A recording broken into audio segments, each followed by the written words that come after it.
하나님 말씀 이사야 19장 18절부터 25절까지입니다.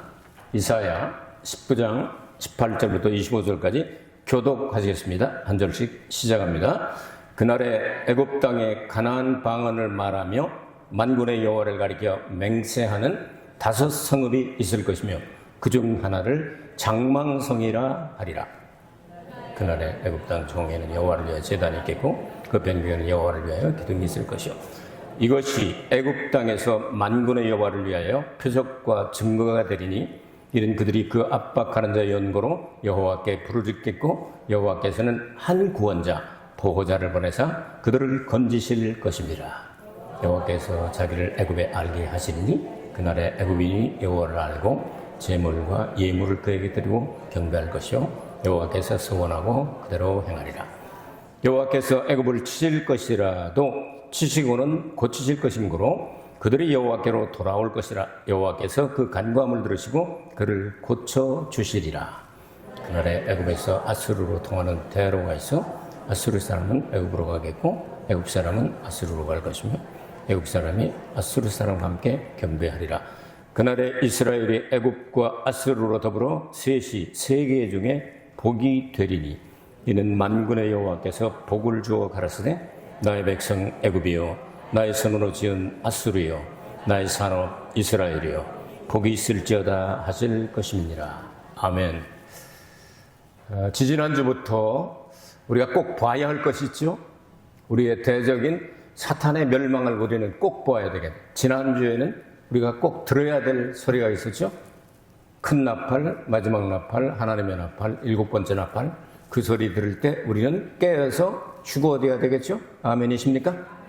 오늘은 19장에 애굽에 중앙교회가 서겠다 하는 예언의 말씀과 이 앞부분에는, 오늘 읽은 앞부분에는 애굽이 사막화가 될 것이다. 사막이 될 것이다.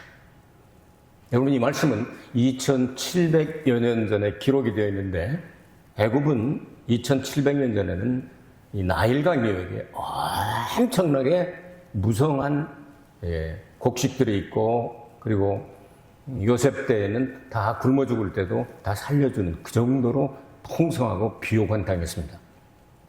그런데 이 말씀은 현재의 사막이 되어 있습니다. 말씀은 그대로 이루어집니다. 1.1획도 땅에 떨어지지 않고 그대로 다 이루어질 걸 믿으시기 바랍니다. 자, 그러면 이 말씀이 지금 다 이루어진 겁니까? 앞으로 이루어질 것 같습니까? 여러분이 들으실 때. 왜 갑자기 아수르가 나와요? 그리고 이스라엘이 나오고 애굽이 나오고 하나님께서 말씀하시기를 셋이 세계 중에 복이 되겠다. 내 거다. 내가 복을 주겠다 그렇게 말씀하시거든요. 역사상으로 일부는 이루어졌지만 이건 전체적으로 이루어진 내용이 아닙니다. 성경은 예언의 말씀으로 기록되어 하나님만이 예언하실 수가 있습니다. 그 예언된 대로 이루어진 것을 역사라고 말합니다. 그래서 이사야 선지자를 통하여 너희들 신 가운데 미리 예언을 하고 그대로 이룰 수 있는 신이 있다면 신으로 쳐줄게 하고 하나님께서 말씀하십니다. 그건 누구나 불가능한 겁니다. 하나님 이외에는 미리 말씀하시고 그대로 이룰 수가 없습니다. 오늘 이 말씀이 이루어진 내용들을 생각해 보면서 이 내용은 역사상으로 일부 이루어졌으며 초대교회 때 조금 이루어졌고 말세에 이루어질 말씀으로 보입니다. 19장 18절에 제일 먼저 나온 말씀이 가나안 방언을 말하게 될 것이다. 젖과 꿀이 흐르는 가나안 땅은 하나님께서 약속의 땅이기 때문에 여기에 가나안 땅은 히브리어나 아람어를 말합니다. 하나님께서 약속의 땅에서 말할 수 있는 그 내용의 말이 아수르에도 말하게 될 것이고 그리고 애굽에도 말하게 될 날이 오게 될 것이다. 이것은 역사를 통하여 여러 가지 방법을 통해서 아수르와 그리고 이스라엘이 또 애굽이 난민이 되어 왔다 갔다 하면서 이런 내용들이 부분적으로 이루어질 것이며 또한 이 가나안 언어가 방언이 다시 말해서 성경의 언어가 5대 도시에 5개 도시에 한국으로 말하면 뭐 제일 큰 도시 뭐 서울, 부산, 인천, 그다음에 어디가 큰가요? 대구가 큰가요? 아니면 그다음에 광주가 큰가요? 어쨌든 난 모르겠지만 어쨌든 이런 5 큰 도시가 생겨지게 될 텐데 뭐 예를 들어 우리가 지금 알고 있는 도시가 어떤 거 있습니까? 카이로가 있고 그다음에 옛날부터 이렇게 헤브론처럼 옛날에 생겼던 이 조안이라고 말하는 소안이라고 나오죠? 우리말. 그다음에 람셋이 있고 또 여러분 아시는 게 뭐가 있어요? 룩소스라고 하는 곳이 있습니다. 세계 최대의 애굽의 신전이 있는 곳이 룩소스라고 하는 곳입니다. 그리고 또 하나가 있는데 오늘 성경에 장망성이라 할 것이다. 그 영어 성경은 City of Destruction 이렇게 되어 있습니다. 그러니까 장차 망할 성이다. 그 나란 그 성은 이 말씀이 기록될 때 없었던 것이에요. 그런데 여러분 아시다시피 이것은 장망성은 다른 말로 하면은 알렉산드리아라고 말합니다. 알렉산드리아라고 하는 도시 이름을 혹시 들어보신 적 있습니까? 알렉산드리아. 그래서 그 애굽에서 2번째로 큰 도시입니다. 이게 왜 어떻게 생겼느냐 하면 여러분 아시다시피 아수르를 무너뜨린 것이 바벨론이고 바벨론을 무너뜨린 것이 페르시아고 페르시아를 무너뜨린 것이 누구죠? 약간 곱사등이에다가 33살에 세상을 떠난 알자 들은 사람 알렉산더 대왕이죠. 이 사람은 문화정책을 펴가지고 자기가 점령한 곳은 헬라어를 사용하는 걸 아주 장려를 해가지고 당시에 공용어가 요즘 영어 가지면 전 세계에 다 통하잖아요. 공용어가 헬라어였습니다. 로마는 길을 닦고 알렉산더는 헬라어를 사용하게 만들고 그리고 이스라엘 사람들은 성경을 전파하고 특별한 사명들을 다 가지고 있단 말이에요. 이렇게 가지고 구약 성경을 이스라엘 사람들이 특별히 모세오경과 구약 성경만 믿죠. 이거를 전달하고 싶은데 공용어가 헬라어가 아니고 아람어가 아니고 다른 나라 말이 아니고 이 히브리어가 아니고 아람어가 아니고 다른 나라 말이 아니고 헬라어로 돼 있단 말이에요. 그래서 알렉산더라고는 대왕이 만든 큰 도시를 만드는 그게 알렉산드리아예요. 거기가 세계에서 책이 제일 많았던 곳입니다. 당시에. 기원전 3세기 예수님 오시기 300년 전쯤에서 이걸 만들어 놓고 거기다가 헬라어와 히브리어 그러니까 구약 성경은 히브리어 신약 성경은 헬라어 그렇게 기억하시면 좋겠습니다. 이게 2가지 정통한 72명의 학자들을 거기다 놓고서 성경을 번역을 시켰어요. 그 번역이 했는데 히브리어를 그러니까 구약 성경을 헬라어로 신약 성경에 기록된 말로 번역을 시켰단 말이에요. 그 번역을 한 것을 신약 성경을 읽어보면요. 그 번역된 성경을 70인역이라고 합니다. 72명이 했는데 뭐 70명이라고 하자 해가지고 70인역 그걸 셉투아젠트 이런 말을 사용하는데요. 70명이 번역을 해가지고 그 말을 퍼뜨리기 시작했습니다. 그러니까 알렉산드리아가 애굽에 있는 2번째 도시잖아요. 그게 어떻게 되겠어요? 공용어가 헬라어니까 가나안에 사용하던 그 말이 번역돼 가지고 보니까 이런 내용이었어. 히브리어를 뭐 이렇게 가지고 그 정도 많고 못 읽었는데 이런 내용이었군 하고 일부 이루어지게 됐다 이 말이죠. 자, 이런 내용들을 우리는 하나님의 약속의 말씀이 그대로 이런 것을 볼 수가 있어요.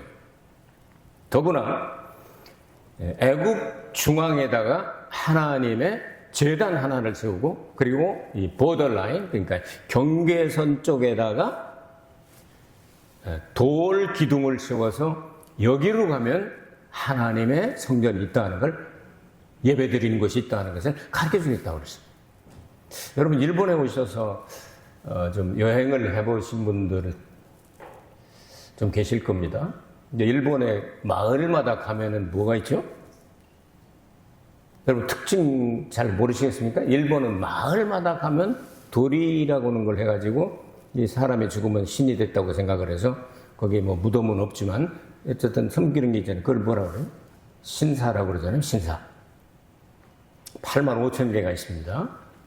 그리고 여러분께서 예수 믿는 사람들은 잘 보면 불교의 문화를 보면은요, 이렇게 딱 집을 보면 이건 불교 거다 하는 걸 느낌이 옵니까 안 옵니까 여러분? 여기 보면 천천히 이렇게 올라가는 거 하고 집을 이렇게 땡겨하게 하고 옆에다가 까만 줄 치고 잘 모르시겠어요? 10만 개나 있는데 일본에 10만 개나 있어요. 절 표시가 그 동네 입구에 가면은 여기 절 있구나 하는 걸 대강 알 수 있잖아요. 한국은 어떻게 됐을까요? 천하대장군, 지하야장군 뭐 이런 거 동네마다 다 있었잖아요. 우리 어렸을 때 성황당 다 있었고, 근데 일본 시대 때 그 다음에 6.25 전쟁이 일어나면서 싹 쓸어버렸죠. 그 다음에 세운 게 뭐죠? 동네마다. 지금 동네마다 가면 제일 높은 데 보이는 게 뭐예요? 십자가 교회잖아요. 우리 40몇 년 전에 처음 왔을 때 사무엘 목사가 5살이고 데니엘 목사가 3살 반 때 왔는데 처음으로 이제 여기 왔다가 한국에 들어가는데 저녁 때 십자가가 어떤 데는 그냥 한 빌딩에 13개나 있잖아요. 층마다 다 교회니까 아이들이 놀래가지고 저기도 빨간 십자가 있어, 빨간 십자가 있어, 빨간 십자가다. 이제 교회가 부흥하고 그래서 일본 사람들을 이제 데리고 가기도 했는데 일본 사람들이 그러더니 이 나라는 새끼 주지가 왜 난다건다니 왜 이러고 적십자가 왜 이렇게 많냐. 집집마다 적십자만 해. 십자가를 처음 보니까 적십자 표시인 줄 알고 적십자는 좀 짧아서 그러지 십자가잖아요. 그렇게 얘기하는 걸 봤는데요. 대한민국은 하나님의 은혜를 많이 받았습니다. 일제 때 많이 당했고 그리고 6.25 때 예수 믿는 사람 많이 순교를 당했습니다. 공산주의자들 때문에.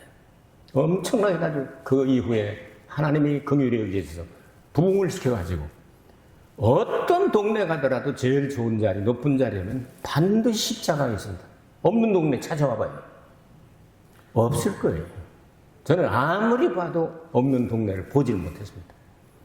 이런 역사가 일어나는 게 바로 이제 길 표시와 같은 거죠. 딱 그 교회 가면 그 교회 동네에 필요한 모든 자료가 다 나옵니다. 그 동네 맡고 있는 목사님들은 대략 다 알거든요. 그래서 뭐 찾는다든지 누구를 찾는다든지 뭐 금방 알 수 있는 거예요. 하나님께서 은혜를 주셔서 애굽이라는 나라가 어떤 나라입니까? 우상숭배의 나라잖아요. 죽음의 문화잖아요. 왕의 골짜기 가면 다 죽은 사람들 석관 뿌립니다. 그리고 태양신을 숨깁니다.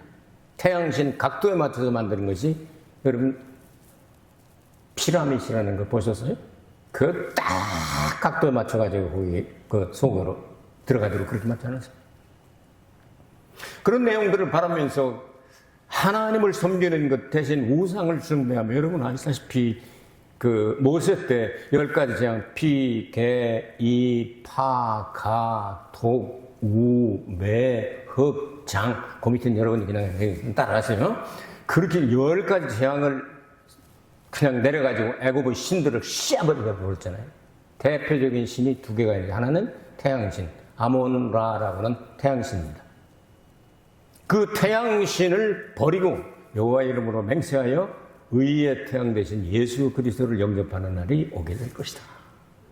그것이 역사적으로 이루어지고 그 다음 소가 얼마나 귀한 손님인지 몰라요. 거기 가면 인도 못지않게 성소라고 해서 성우라고 그러죠. 성우 아피스라고 그러는데 소를 신으로 섬깁니다.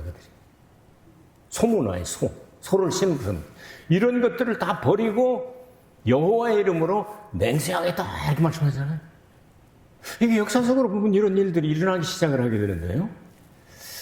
믿음의 조상 아브라함이 한번 애굽이라는 나라가 어떤 나라인가 하고 믿음의 조상이니까 한번 가봐야 되지 않겠어요?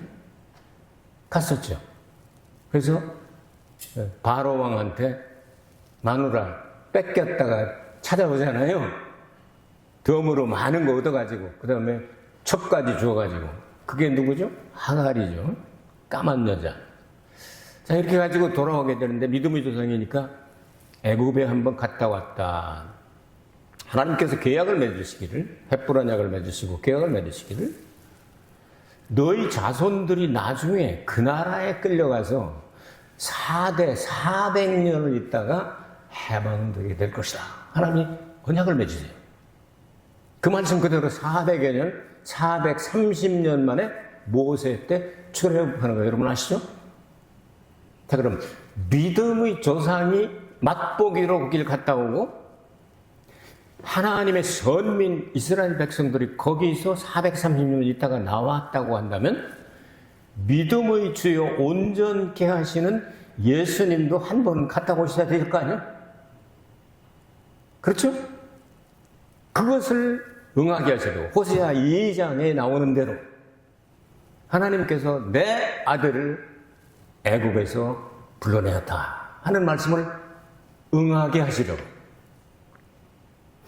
헤롯이 베들레헴에서 예수님이 탄생하셨다고 생각되는 기점으로 해서 2살 밑에 남자아이를 한 명도 안 남기고 전부 다 죽였어요. 그때 예수님 어디 가셨게요? 꿈의 지시함을 받아 어디로 갔어요? 애굽으로 내려가셨죠.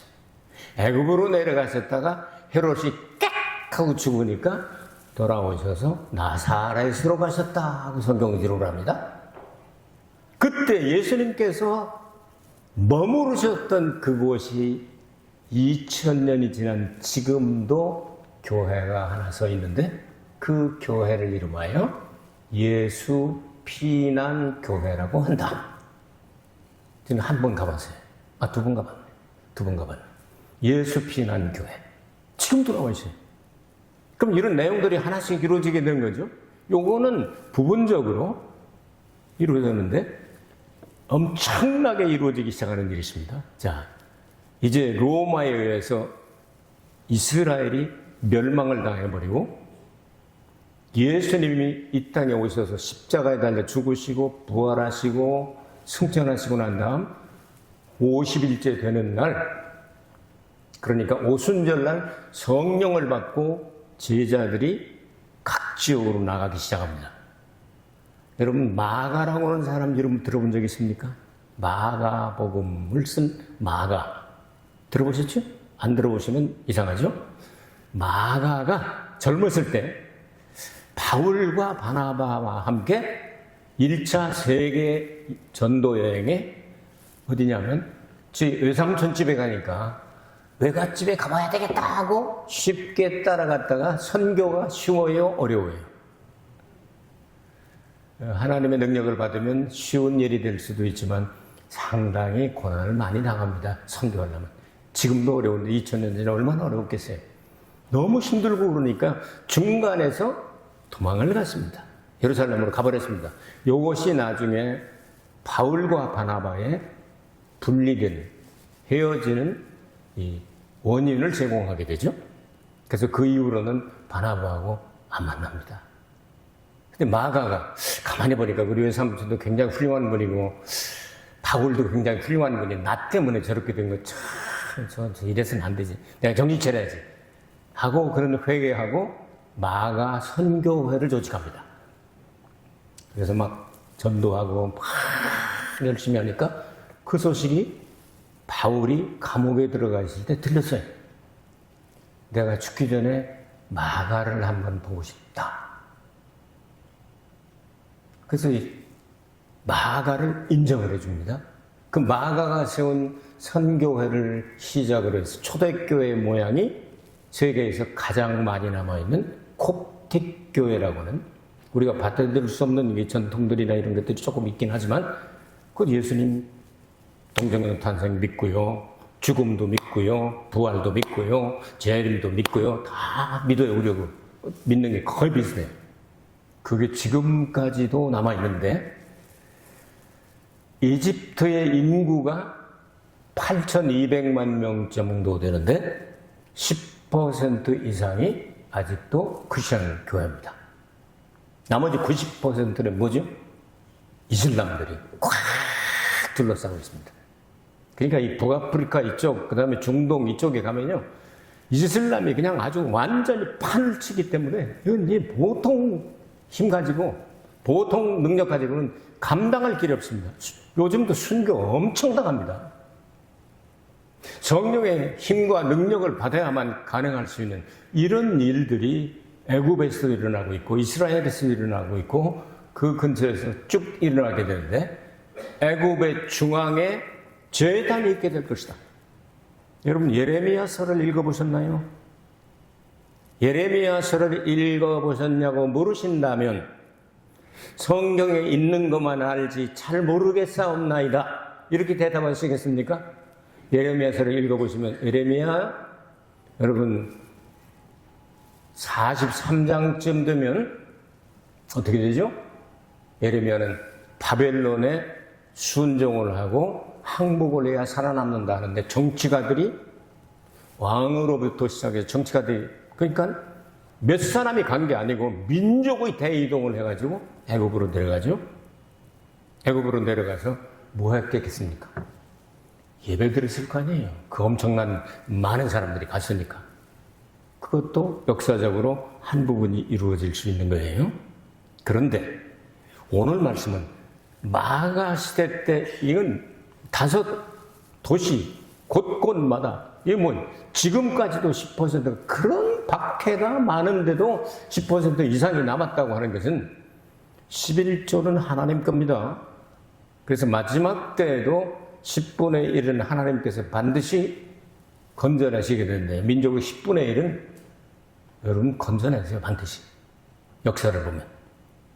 그런 상황 가운데 지금 오고 있는데, 이런 내용으로 여호와의 이름으로 맹세를 하면서 갚게 되는데, 오늘 성경에 보니까 이런 말씀이 나와요. 하나님께서 이스라엘과 아수르와 애굽 이 사람들을 치셨다. 그런데 그들이 환난을 당하고 어려우니까 그들이 회개하고 막 종교 개혁을 일으키고 우상을 버리고 지네들 신들을 다 버리고 여호와의 이름으로 맹세하고 부르짖어 기도할 때 하나님께서 응답하시겠다. 그래서 그들이 얻어맞아서 상처투성이가 되었는데 그 상처를 하나님께서 치료해 주시겠다. 그래서 사람들이 볼 때에 아수르 사람은 애굽으로 가고 애굽 사람은 아수르로 가고, 이게 왕래가 빈번하게 되면 이 세 나라가 세계 중에 복이 되게 하겠다. 지금 다 이루어지는 일 같아요? 앞으로 이루어질 것 같아요? 여러분 들으실 때. 아수르, 옛날에 아수르 하면은 여러분, 복음이 예루살렘에서 출발해서 북쪽으로 가면 다메섹, 더 북쪽으로 가면 안디옥, 더 북쪽으로 가면 이제 비시디아 안디옥, 더 북쪽으로 가면 에서버두사빌라, 계시록 2장과 3장에 나오는 7교회, 이 터키까지 쭉 간단 말이에요. 그 복음이 남쪽으로 가면 애굽 하면 지금 이집트만을 생각하면 안 됩니다. 애굽 하면 당시에는 아프리카 전체를 거의 다 점령했던 나라예요. 아시겠죠? 그리고 쿠스라고 하는 에티오피아도 한때는 강성했기 때문에 서로 싸우고 막 지난주에 말씀을 드렸잖아요. 그렇기 때문에 애굽 하면은 아프리카 전체 대륙 대부분을 생각해도 좋을 것이다. 자, 그들이 세계에서 복이 되어서 하는 일마다 잘 되고 많은 열매를 맺고, 이는 만군의 여호와께서 복을 주어 가라사대 나의 백성 애굽이요, 하나님 백성이라네요.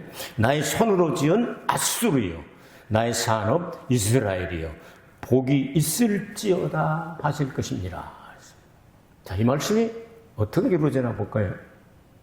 자, 애굽이 언제부터 사막이 됐죠? 최근의 일입니다. 그럼 애굽이 사막이 된 게 수천 년 된 일이 아니에요.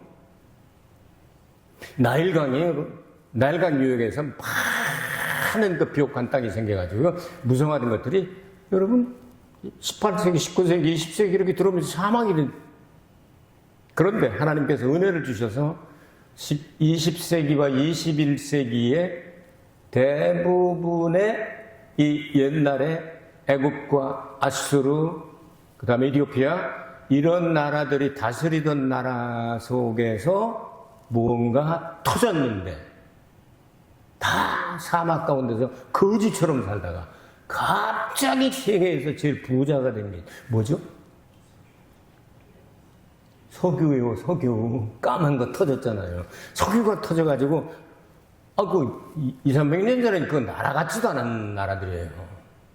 그런 것들이 지금 막 세계에서 그냥 앞돌라 뒤돌라 하면 저기다 이 똥아리 같은 거 하나 들고 얼마나 돈이 많아요.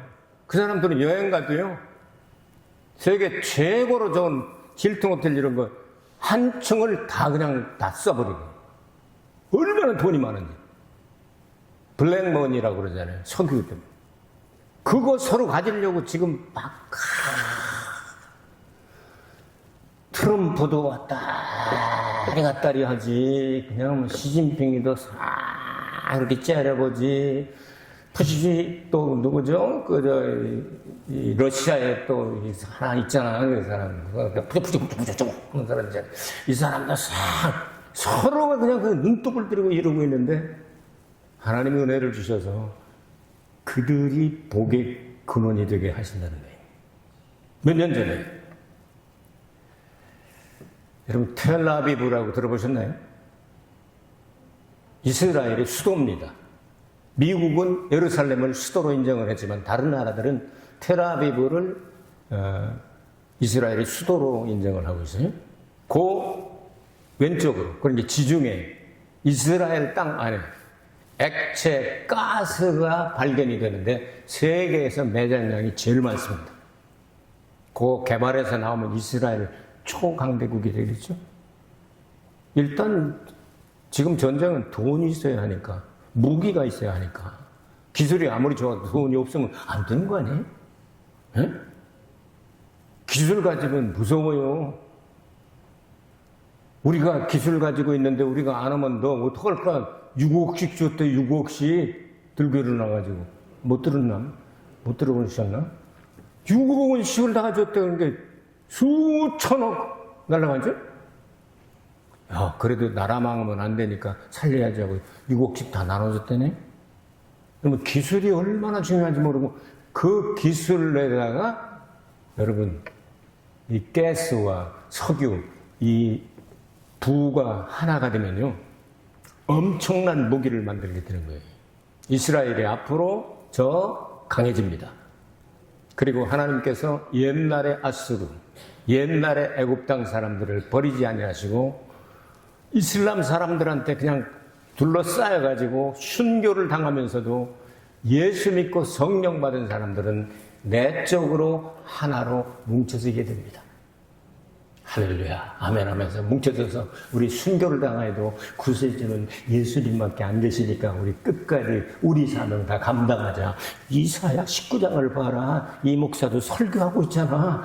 오늘 말씀이 이루어질 때까지 우리 최선을 다하자. 이런 역사가 일어나지 않겠어요? 영적으로 이들은 안쪽으로 뭉치게 된단 말이에요. 그러니까 앞으로 이슬람권이 너무 강하지만 역사상으로도 강해왔지만 그래서 이슬람권이 더 강해지지만 그 안에 하나님께서 숨겨두신 남은 자, 남겨둔 예수 그리스도의 진짜 백이들이 하나로 뭉치게 될 때 하나님께서 말씀하시기를 아수르가 내 백성이다. 이스라엘은 나의 기업이야. 애굽도 내가 촉을 주겠어. 이런 역사가 앞으로 이루어지게 될 겁니다. 이런 내용들을 세계가 돌아가는 걸 보면서 성경을 읽으시면 야, 이게 무슨 얘기야? 이게 언제적 얘기야? 이거 알 수가 없네. 이렇게 생각하지 마시고 이 성경 하나님 말씀은 하나도 땅에 떨어지지 않고 다 이루어지게 됩니다. 그럼 그 말씀을 우리에게 주신 하나님께서 우리에게 말씀하기를 여러분 영생 얻기를 원합니까? 정말입니까? 영생이 성경에 52번 정도 나오는데요. 3번은 세세무궁토록이라고 번역했습니다. 그게 영원히 계속되는 거. 49번은 한 시대의 삶, 천년왕국을 나타내고 있습니다. 요한복음 17장 3절에 영생은 곧 유일하신 참 하나님과 그의 보내신 자 예수 그리스도를 아는 것이니이다. 영생은 하나님하고 예수님을 아는 것. 여러분 예수님 얼마나 아십니까? 저는 많이 모릅니다. 성경에 기록된 대로만 압니다. 근데 성경을 다 모르니까 다 모릅니다. 천년왕국에 가서 알게 되리란 뜻입니다.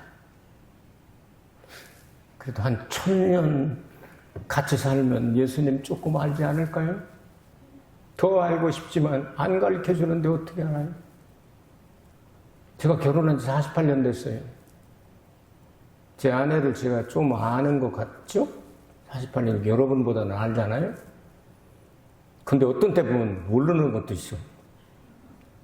무슨 마음을 먹었는지 몰라. 나중에 알고 보면 딴 그런 마음이었어. 완전 1000년을 살면 좀 알지 않을까? 난 예수님 더 알고 싶은데 사실은 더 이상 안 가르쳐 주시고 성경 읽을 때 조금씩 가르쳐 주는데 나는 천년왕국에 꼭 가서 난 예수님하고 살아볼 거예요. 1000년 동안. 그러면 그때 알지 않겠어요? 그거를 한 시대의 삶, 천년왕국의 삶, 영생이라고 성경은 99%를 번역을 했습니다. 여러분 영생이 뭔지를 알고 영생을 구하시기 바랍니다. 예수님과 함께 살면서 예수님을 알아가는 겁니다. 적어도 1000년을 같이 그렇게 하다 보면 조금 눈뜨지 않겠어요? 그리고 난 다음에 영원 무궁한 세계에 우리를 데리고 들어가시게 될 것입니다. 그런 예수님, 오늘 말씀이 역사상 부분적으로 이루어졌고 앞으로 이루어질 부분도 있다는 사실을 여러분에게 소개를 해드렸습니다. 이 말씀이 여러분 구약 성경이기 때문에 어렵습니다.